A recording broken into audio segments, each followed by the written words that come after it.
सचिन भोसले, आपण कळसगाव विशाल परिसरमध्ये आहोत. इथं बरेच वर्ष झाले बाथरूमला मेंटेनन्स नाही. आपण मध्यंतरी संडासांची बाथरूमची हालत दाखवत होतो की किती खराब आहे, बाथरूमला दरवाजे नाही वगैरे. आपले मित्र आहेत, त्यांच्याकडे जाणून घेऊ की काय नेमका मुद्दा झालाय.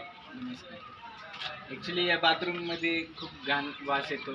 त्याच्यानंतर घाण आहे इथं, स्वच्छतेचे पालन नाही होते इथं, पाण्याची सोय नाही, काही लिकेज आहे, काही बाथरूम फुटलेले आहेत, काही दरवाजे नाहीत, लाईटची सोय नाही, महिलांची इथं लाईटची सोय नाही. तर मी रिक्वेस्ट करतो की ही सगळी गोष्ट इथं झाली पाहिजे. पाण्याची सोय झाली पाहिजे, जे बाथरूम तुटले ते रिपेअर झाले पाहिजे आणि आपण एकदा बघूया पूर्ण, म्हणजे तुम्हाला कळून जाईल. तर हे जे बाथरूम किंवा संडास किंवा टॉयलेट जे आहे हे पालिकेचं आहे, तुम्ही वाचू शकता, पुणे महानगरपालिका. आणि याची अवस्था बघूया आपण. इथं मेंटेनन्स नाही, धुवायला कोण नाही.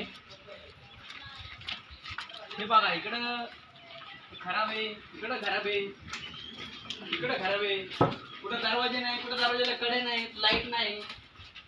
बाथरूमच्या एकदम दुरावस्था आहे. इथं बघा, तर बाथरूमचं भांडं फुटले बात. या इकडं.